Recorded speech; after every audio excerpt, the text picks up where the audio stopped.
The blood on Clara Whitmore's hands wasn't hers, but she knew by sundown tomorrow it would be her blood staining the floorboards of the church if someone didn't intervene. She stood at the wash basin in her small room above the general store, scrubbing at the crimson that had splattered across her fingers when Marcus Thornfield had beaten a drifter nearly to death in the street below, all because the man had looked at her a moment too long. That was the kind of monster she was being forced to marry in less than 24 hours, and her father had sold her to him for $300, and the forgiveness of gambling debts that stretched from Fort Benton, Montana, all the way to the gambling halls of San Francisco. It was late September in 1878, and the Montana Territory was preparing for the brutal winter that would soon descend upon the settlement that had grown up around the fur trading post on the Missouri River. Fort Benton had transformed from a simple trading outpost into a bustling river port, where steamboats brought goods up from St. Louis, and prospectors passed through on their way to the gold fields. It was also where Florence Dawson, 21 years old with auburn hair and green eyes that her mother had once said could see straight into a person's soul, was about to have her life destroyed by a man 3 times her age who had already buried 2 wives under mysterious circumstances. Florence dried her hands and looked at her reflection in the cracked mirror that hung above the basin. Her face was pale, making the freckles across her nose stand out like scattered seeds on snow. She had tried everything to get out of this arrangement.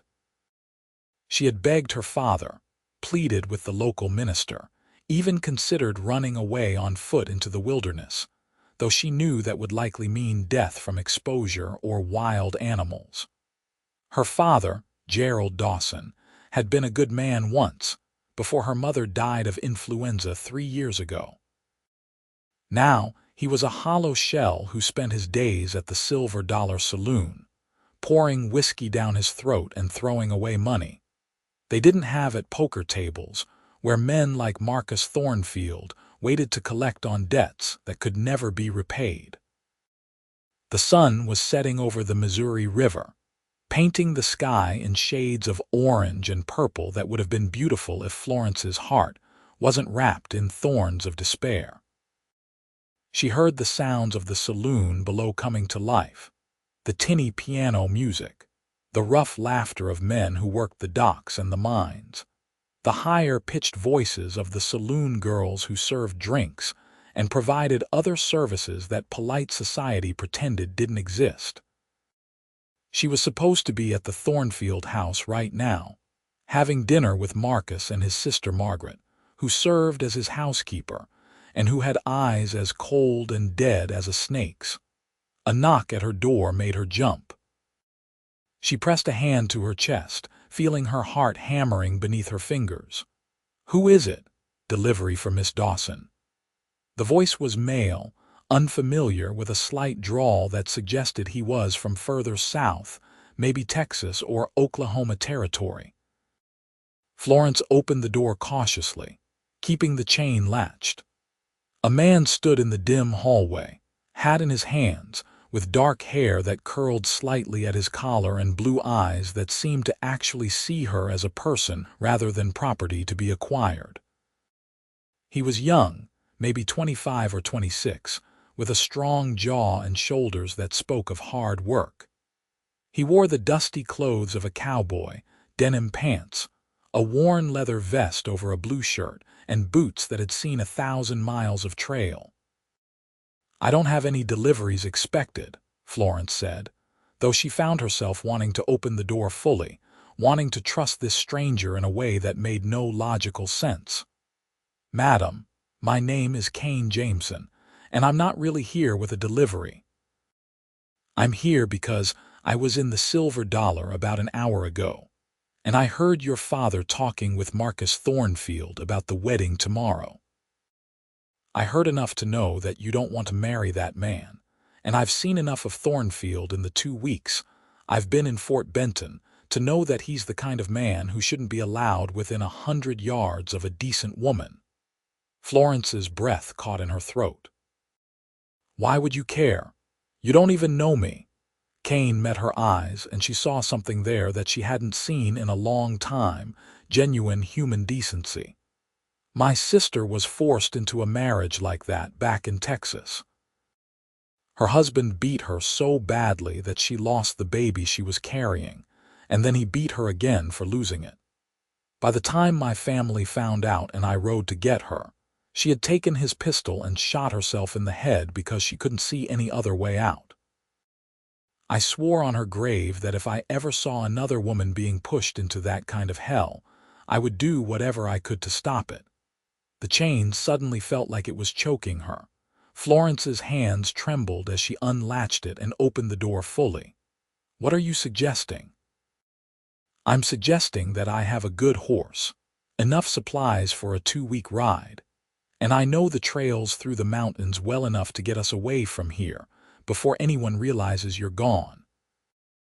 I'm suggesting that you don't have to marry Marcus Thornfield, that there's another choice, even if it's a hard one. You would take me away from here. Why? What would you want in return? Florence had learned that men always wanted something, that kindness always came with a price tag attached. Kane shook his head slowly. I don't want anything except to help someone who needs it. I've got a cousin who runs a ranch about 200 miles south of here, near Helena.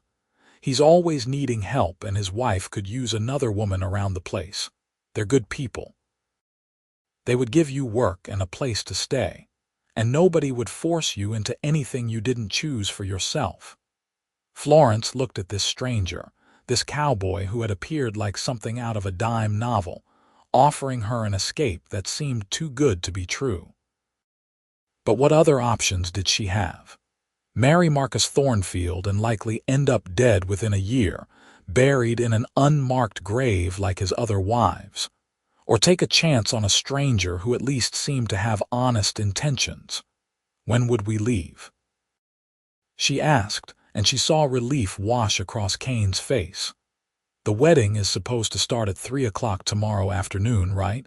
We leave at 2:30, right when everyone is gathering at the church. The chaos will work in our favor. Pack light, only what you absolutely need. Wear riding clothes if you have them. We will be moving fast and covering a lot of ground. Florence nodded, her mind already racing through what she would need. I will be ready. Kane settled his hat back on his head. I will be in the alley behind the general store with 2 horses at 2:30 sharp. If you change your mind, I will understand, but I hope you don't. Nobody deserves to be sold off like cattle. After he left, Florence sat on her narrow bed and tried to calm the wild beating of her heart.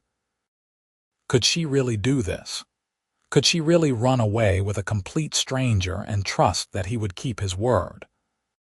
But then she thought about Marcus Thornfield's thick fingers wrapped around her wrist earlier that week, how he had pulled her close and whispered what he planned to do on their wedding night, his breath hot and rank with tobacco and whiskey. She thought about his cold eyes and the way he looked at her like she was a piece of meat he had purchased at the market. She stood up and began to pack. The next day crawled by with agonizing slowness. Florence went through the motions of preparing for her wedding, allowing Marcus's sister Margaret to help her into the white dress that had been her mother's, listening to her father's whiskey-soaked attempts at sentimentality as he told her she looked beautiful. The church bells began to ring at 2 o'clock, calling the townspeople to witness the union of Marcus Thornfield and Florence Dawson. At 2:15, Florence told Margaret she needed a moment alone to pray before they left for the church. Margaret, surprisingly, allowed it, stepping out of the room and closing the door behind her. Florence waited exactly 3 minutes, then grabbed her small bag from where she had hidden it under the bed, hiked up her wedding dress, and climbed out the window onto the sloping roof of the general store's back addition. She had climbed this roof 1,000 times as a child, and muscle memory guided her now as she scrambled down to the rain barrel and then to the ground. Kane was waiting exactly where he had promised, holding the reins of two horses, a tall bay gelding and a smaller paint mare. He was dressed for hard riding, with a rifle in a scabbard on his saddle and saddlebags that looked well stocked. When he saw Florence in her wedding dress, something flickered across his face, maybe anger at the situation or admiration for her courage.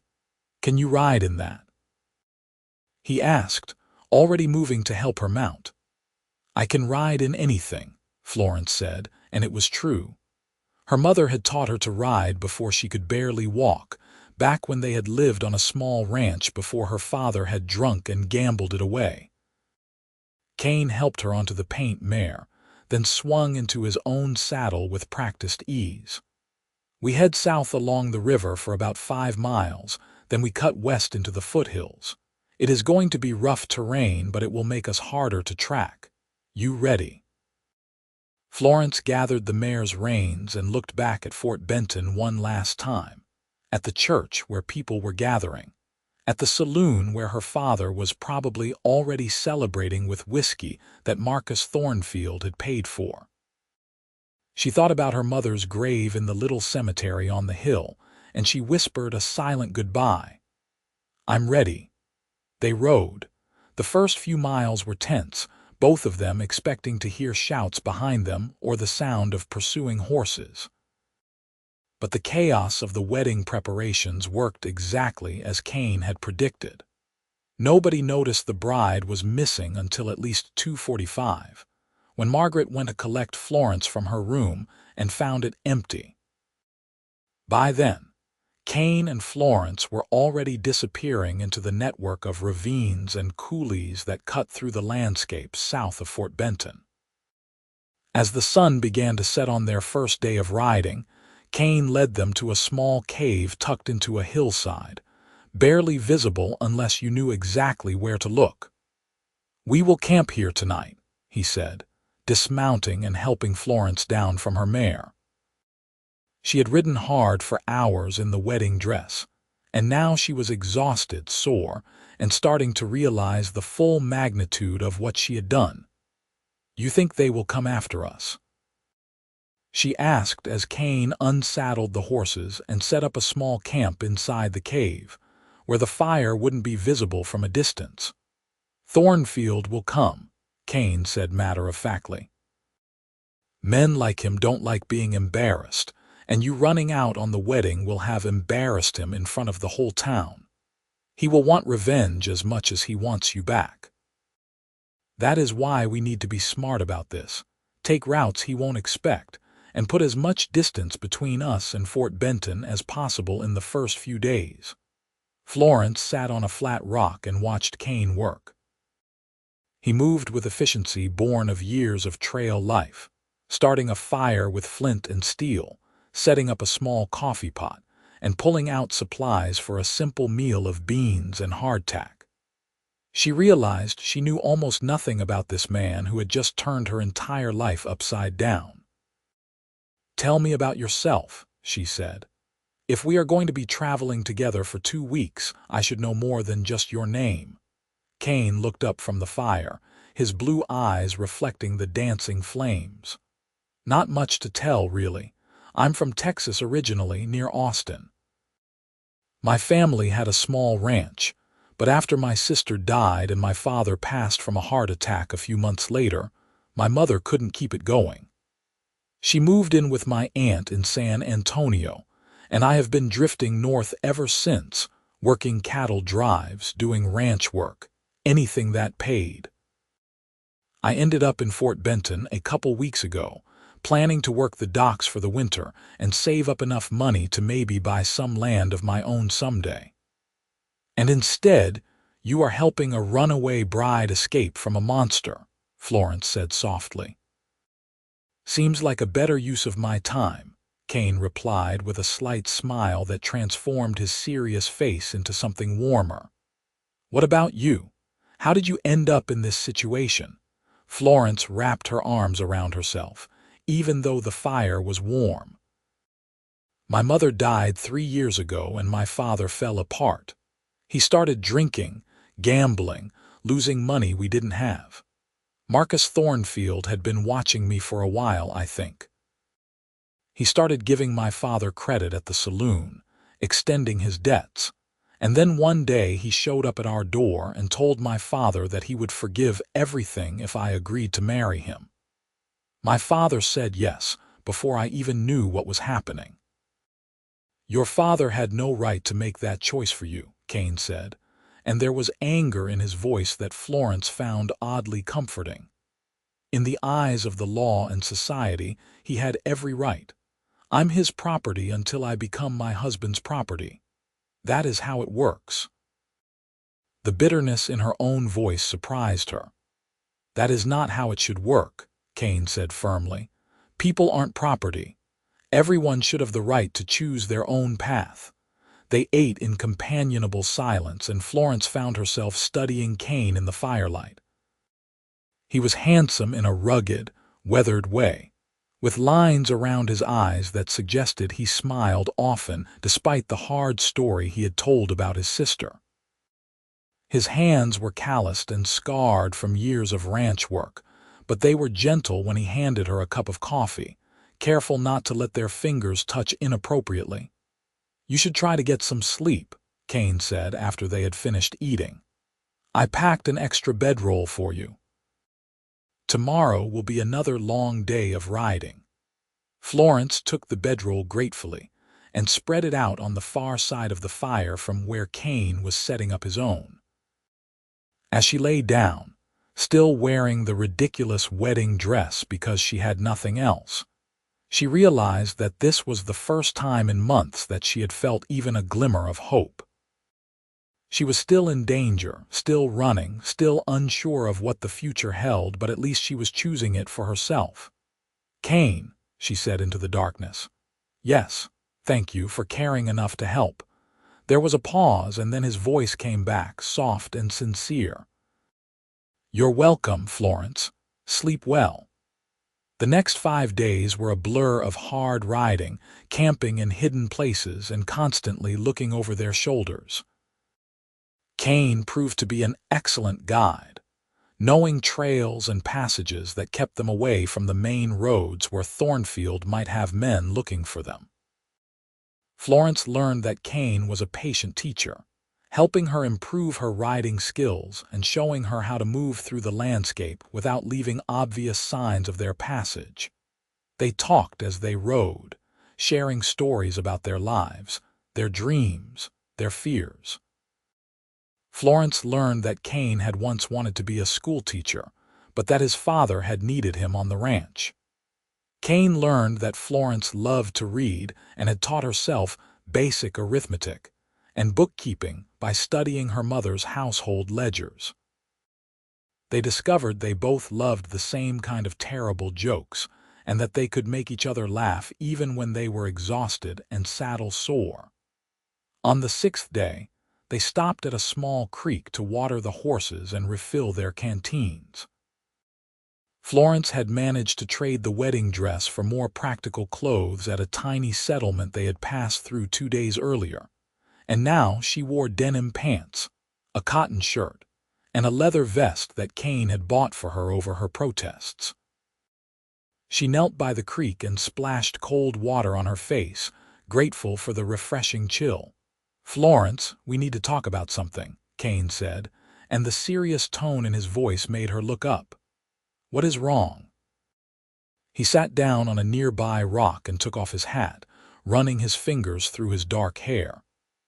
I have been thinking about what happens when we get to my cousin's ranch. You will be safe there. That is not what I am worried about, but I have been thinking about what you want beyond just safety.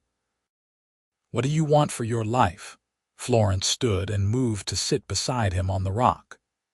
It was the first time they had been this close without being on horseback, and she was suddenly very aware of the warmth radiating from his body, the way his shoulder almost touched hers. I want to be free to make my own choices. I want to work and earn my own money. I want to maybe have a family someday, but only with someone I choose, someone who sees me as an equal partner and not as property." Kane turned to look at her, and there was something in his eyes that made her breath catch. "And what if someone saw you that way? What if someone wanted to be that partner for you?" Florence's heart began to race. Over the past 6 days, she had felt something growing between them, something that started as gratitude but had slowly transformed into something deeper and more complicated. She had caught herself watching Kane when he didn't know she was looking, admiring the way he moved, the sound of his laugh, the kindness in his eyes. But she had told herself it was just because he had saved her, that it wasn't real. "Kane, I can't think about that right now. I'm still running from a forced marriage. The last thing I need is to jump into another relationship, even if I wanted to." He nodded, but she could see disappointment flicker across his face. "You are right. I'm sorry, I shouldn't have said anything. It is too soon, and you need time to figure out what you want without anyone pushing you."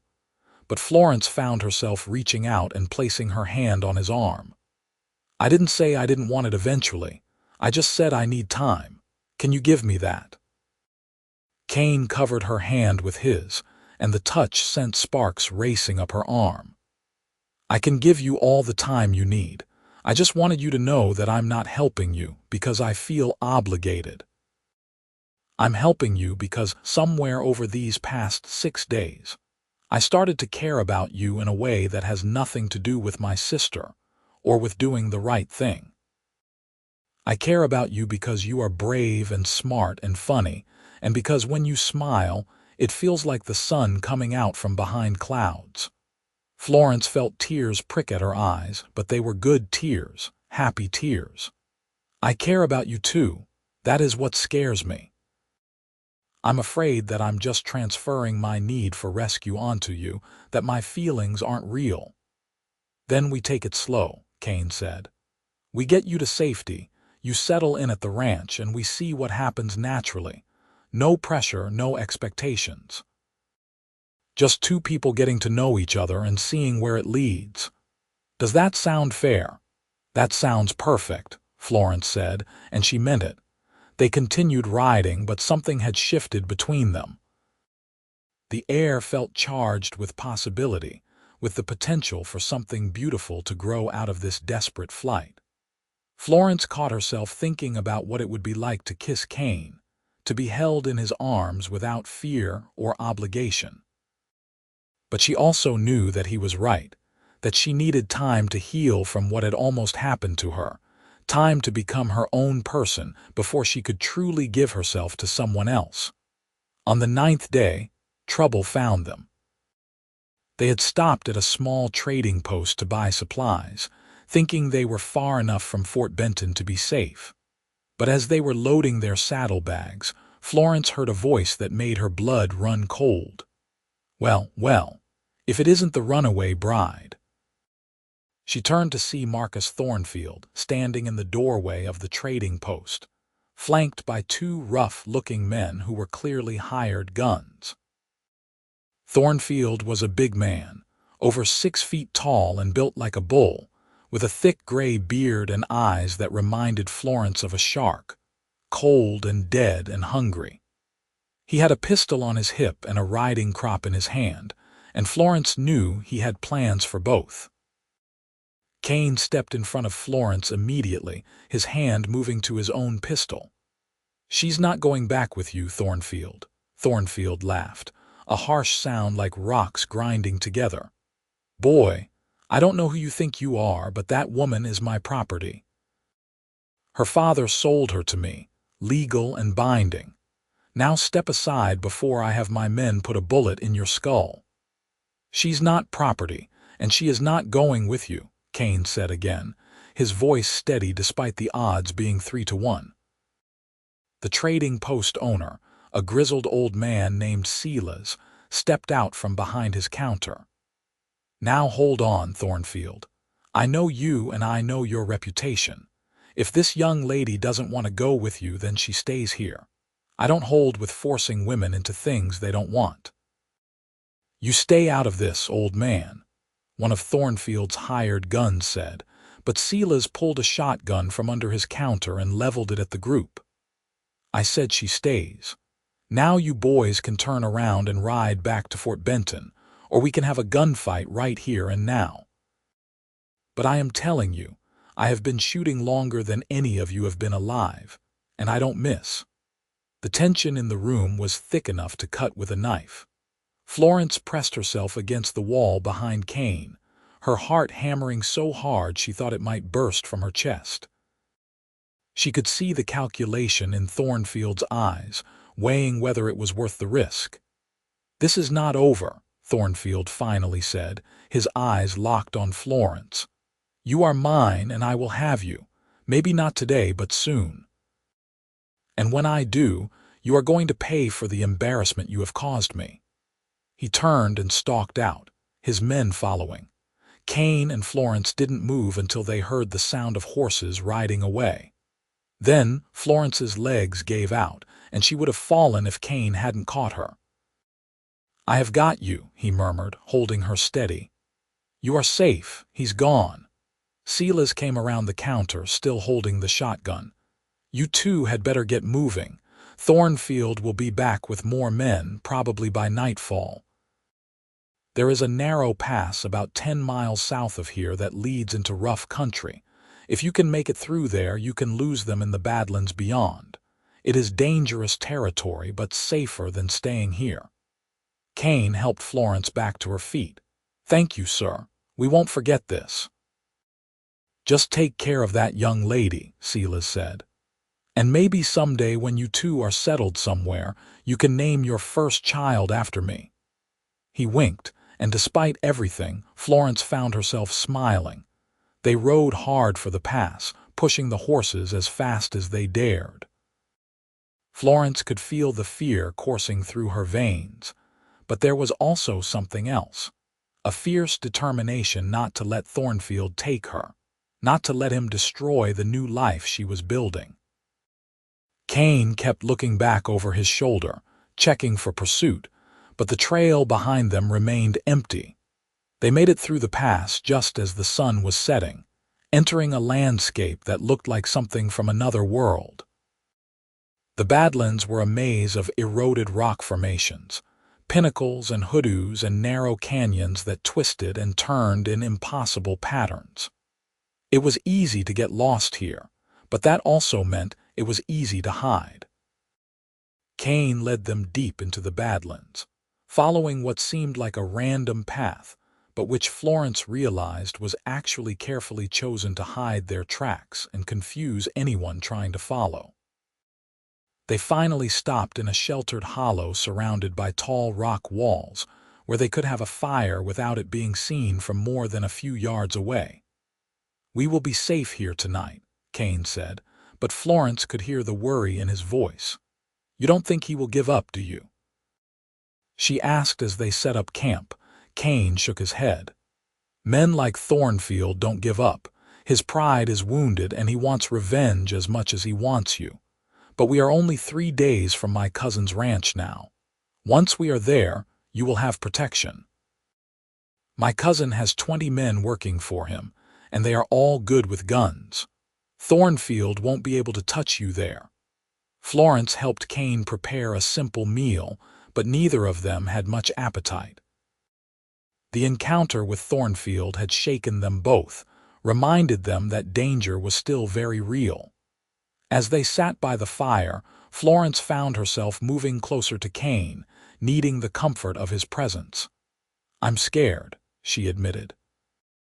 "I know I shouldn't be. I should be strong and brave, but I'm terrified that he will catch us, that he will take me back." Kane put his arm around her shoulders, pulling her close. It was the first time he had held her like this, and Florence leaned into his warmth, resting her head on his shoulder. "Being scared doesn't mean you are not brave. You are the bravest person I know, Florence. You chose to run, to fight for your freedom even though you knew it would be dangerous.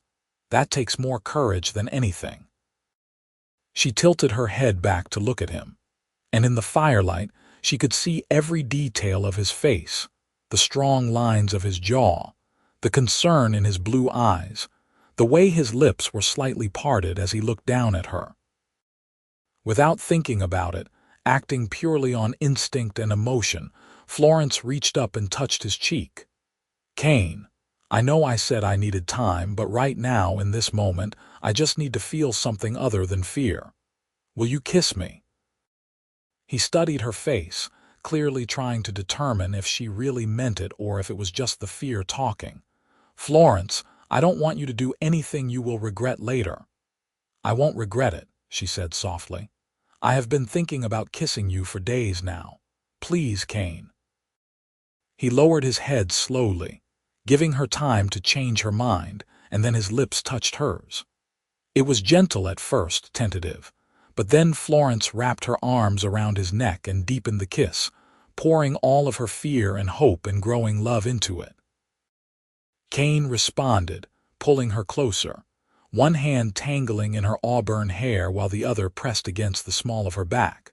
When they finally broke apart, both breathing hard, Florence felt like something fundamental had shifted in the universe. This wasn't gratitude or a response to fear. This was real, deep, powerful emotion that had grown between two people who had found each other at exactly the right moment. "I think I'm falling in love with you," Kane said, his forehead resting against hers. "I know it is too soon. I know it is crazy, but it is the truth." "It is not too soon," Florence whispered. "I'm falling in love with you too.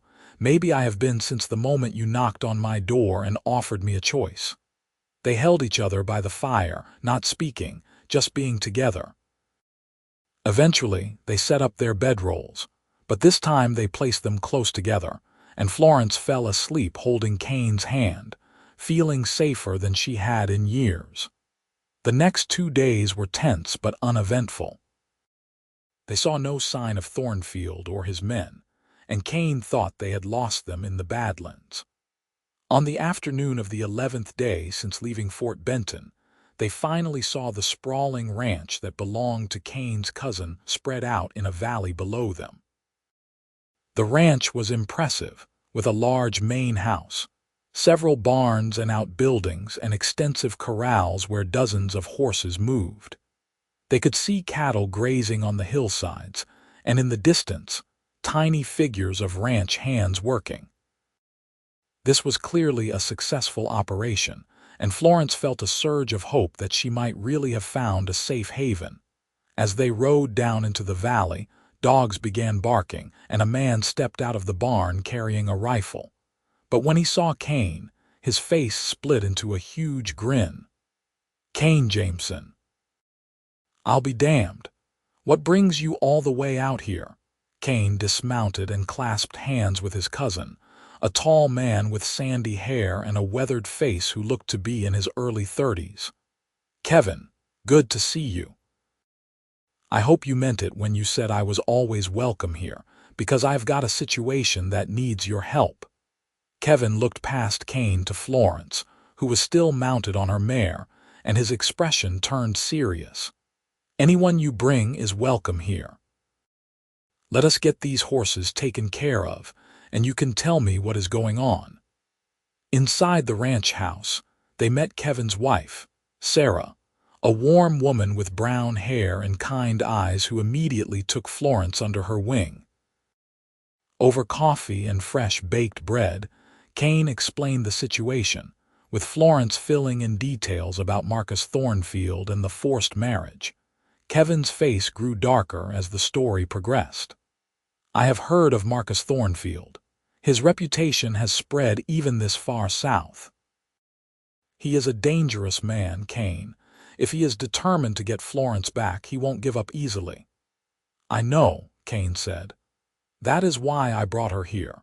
I figured with your men and the isolation of the ranch, she would be safe. I can work to pay for her keep, and maybe eventually she can find somewhere more permanent to settle." Sarah reached across the table and took Florence's hand.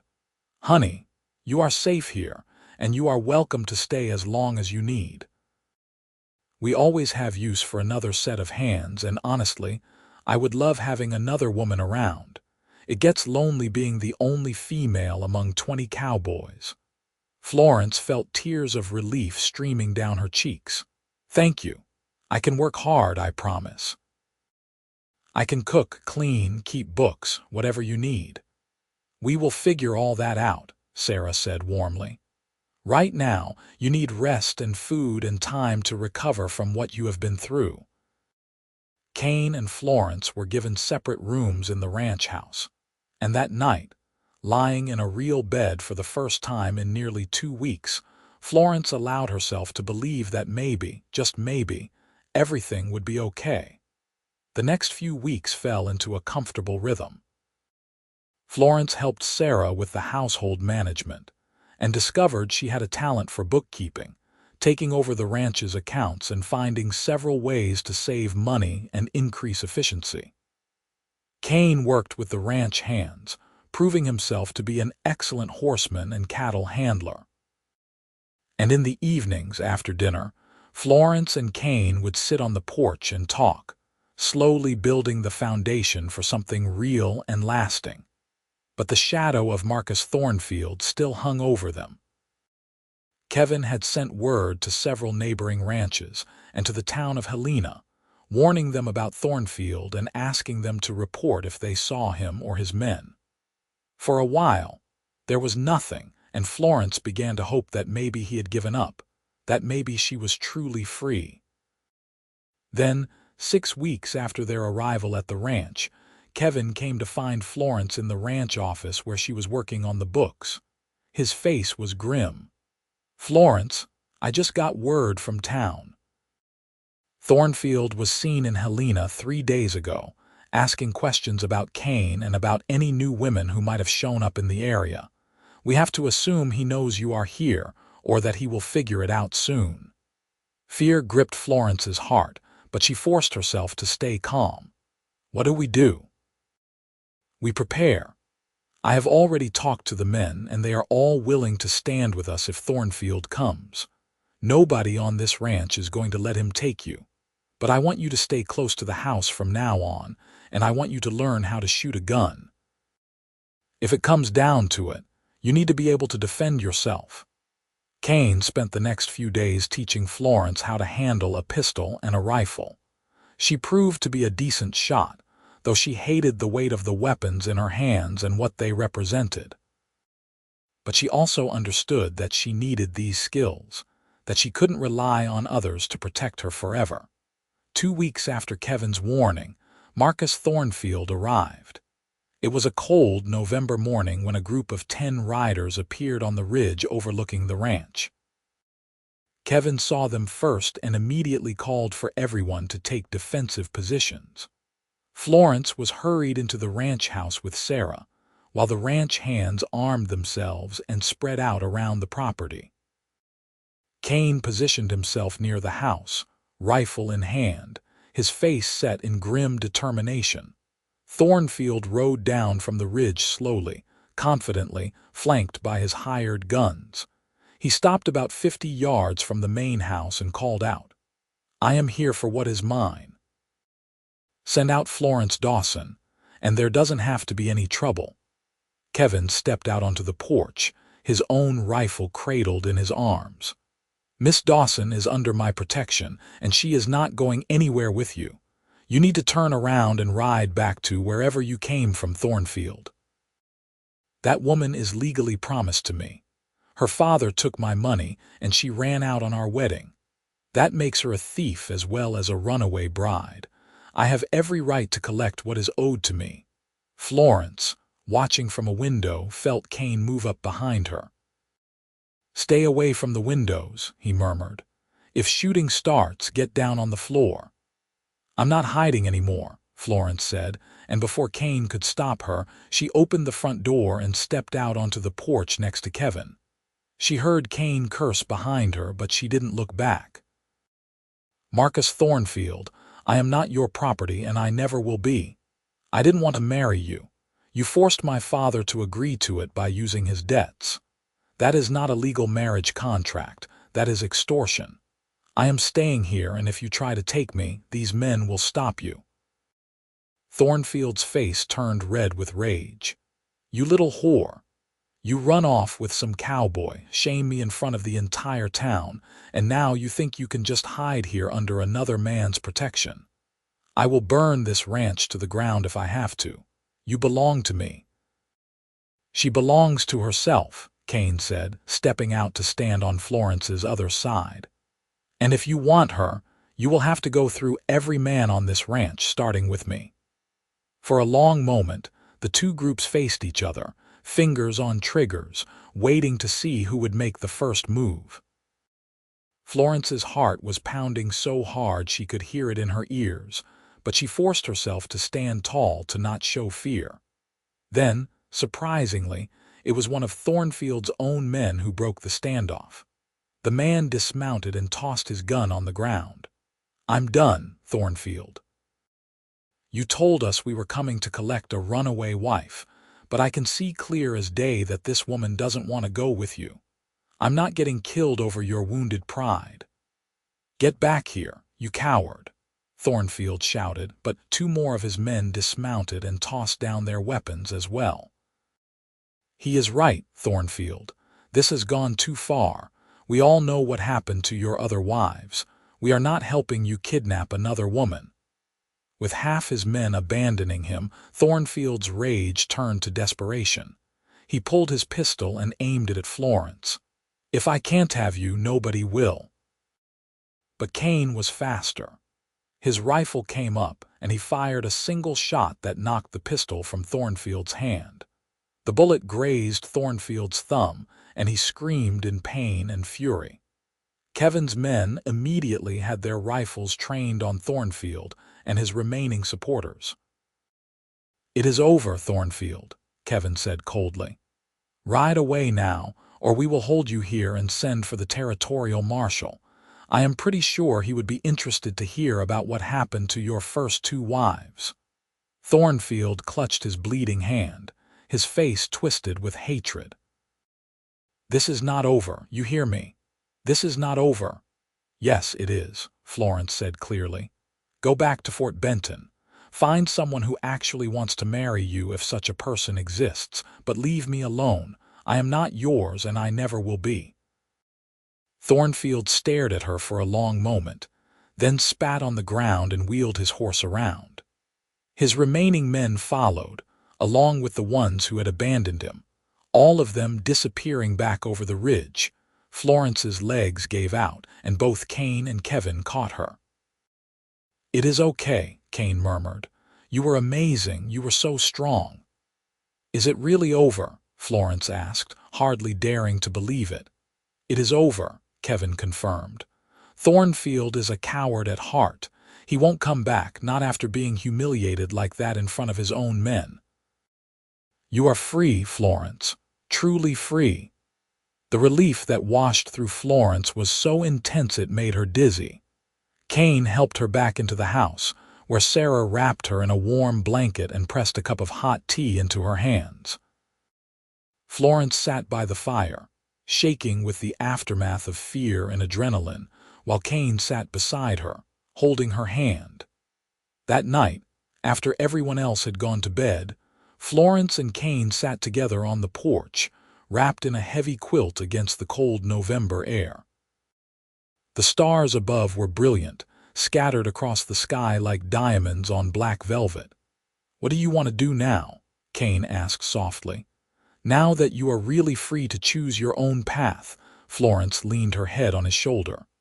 "I want to stay here if Kevin and Sarah will have me. I love the ranch and I love the work I have been doing with the books, but more than anything I want to be with you. I want to see where this goes, what we can build together." Kane turned to face her, cupping her cheek in his hand. "Florence Dawson, I love you. I have loved you since that first night in the cave when you told me what you wanted from life.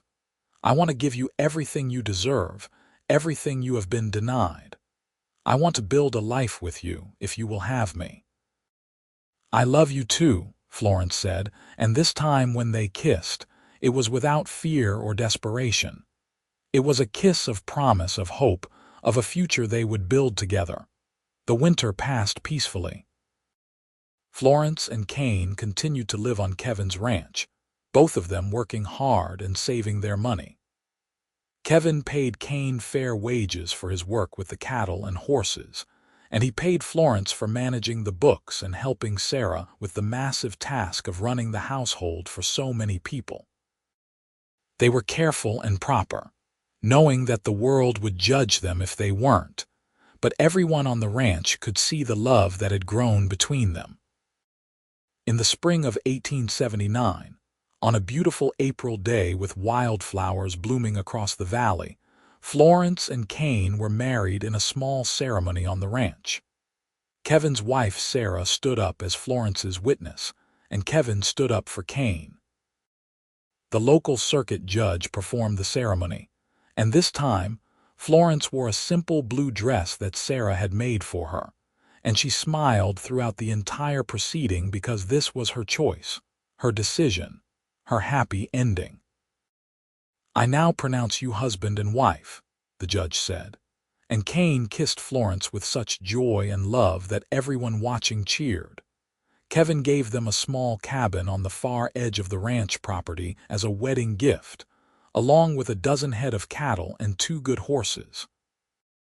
"Start your own herd," he told them. "In a few years, if you want to buy your own land and start your own ranch, you will have the beginning of what you need.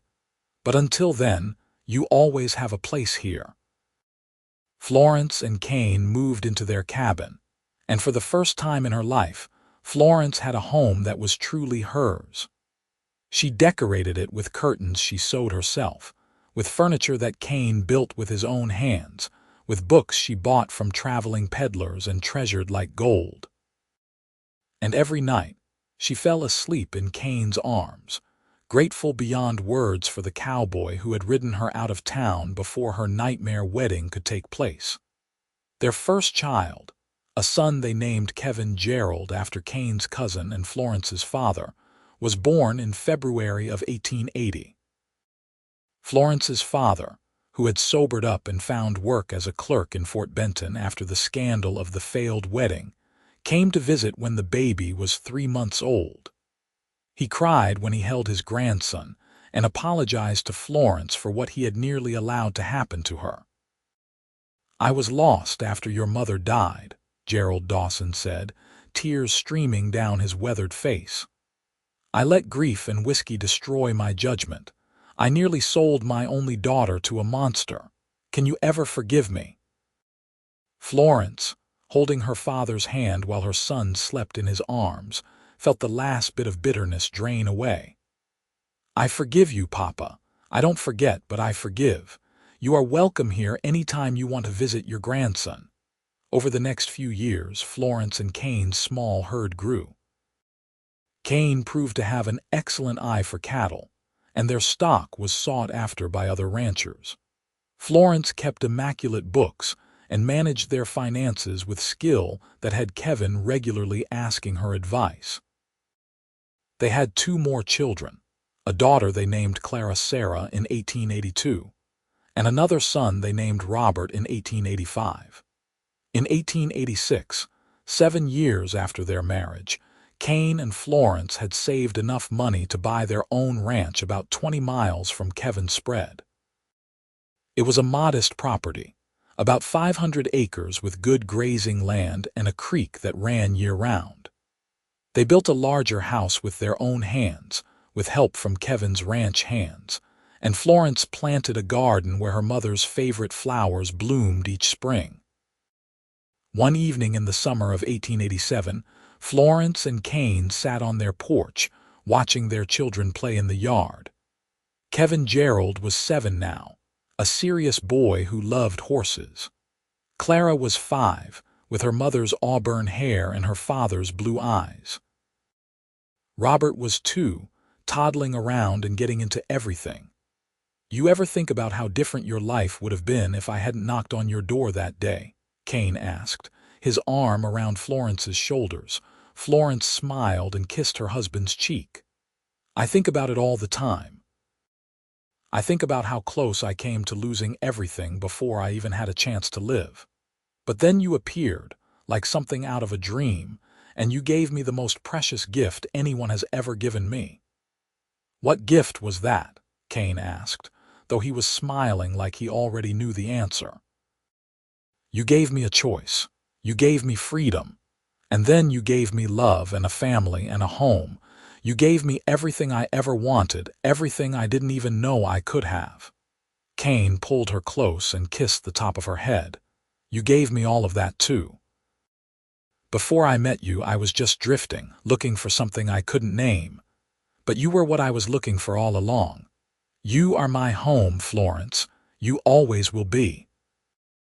As the sun set over their ranch, painting the Montana sky in shades of gold and crimson, Florence thought about the terrified girl she had been, climbing out a window in a wedding dress to escape a monster. She thought about the desperate ride through the Badlands, the fear and uncertainty, the moment when she had stepped out onto the porch and faced down Marcus Thornfield. She had heard through her father that Thornfield had died 2 years ago, thrown from a horse while drunk. Nobody in Fort Benton had mourned him. His estate had been claimed by distant relatives, and his dark house had been torn down. It was as if he had never existed, as if the nightmare he represented had been erased, but the life that Florence and Kane had built together was very real.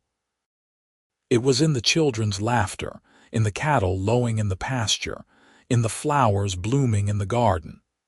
It was in every sunset they watched together, every morning they woke up side by side, every challenge they faced and overcame as partners.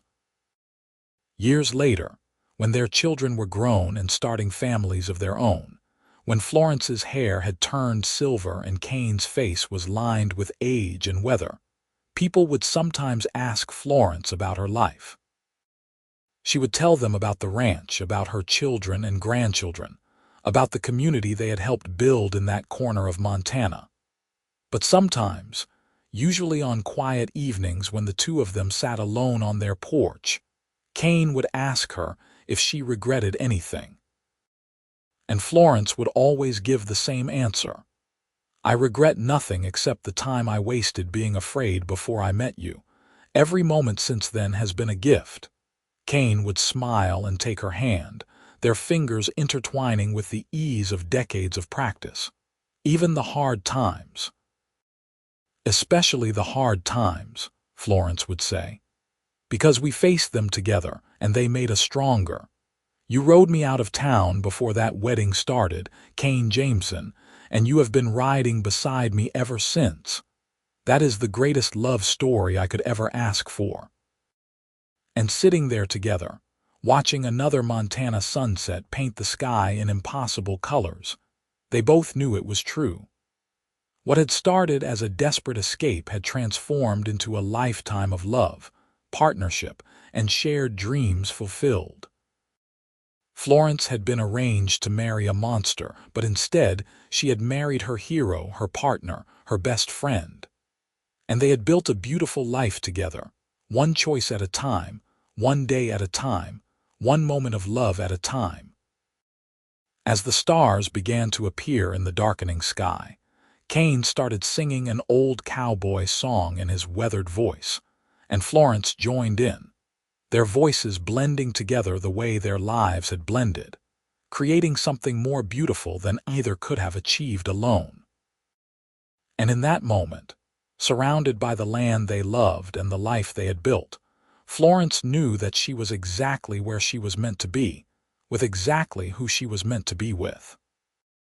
Their grandchildren would later say that you could see the love between Florence and Kane from a mile away, that even in their 80s, they still held hands and stole kisses when they thought nobody was looking.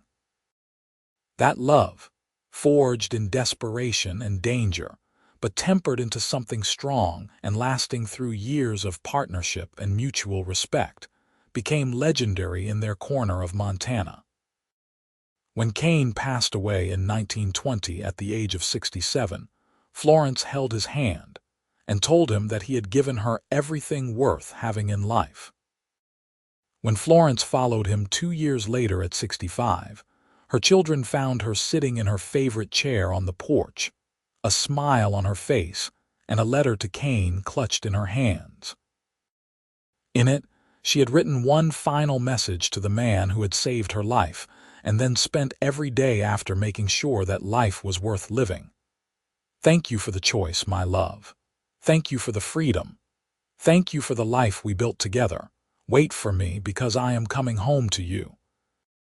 Their descendants still live on that ranch in Montana, still tell the story of how Florence was arranged to marry a monster, and how the cowboy Kane rode her out of town before the wedding started. They tell it as a love story, as a tale of courage and choice and the power of one person seeing another's pain and deciding to do something about it. And they tell it as a reminder that sometimes the greatest love stories begin with the simplest act of kindness, offered to a stranger in desperate need. The cabin where Florence and Kane first lived together still stands on the property, preserved by their descendants as a memorial to that love. Visitors can see the furniture Kane built, the curtains Florence sewed, the books she loved lined up on handmade shelves. And on the mantel above the fireplace sits a simple wooden plaque with words that Kane carved for Florence on their first anniversary. You chose freedom. I chose you. Together, we chose love. That choice, made in a moment of desperation and hope, echoed through generations, proving that even in the hardest times, even when the odds seem impossible, love and courage and the simple act of caring for another human being can change everything. Florence and Kane's story became a testament to the power of choice, the strength of love, and the enduring truth that sometimes the best happy endings are the ones we fight for, run for, and build with our own hands alongside someone who sees us not as property or obligation, but as a partner, an equal, and a love worth any risk.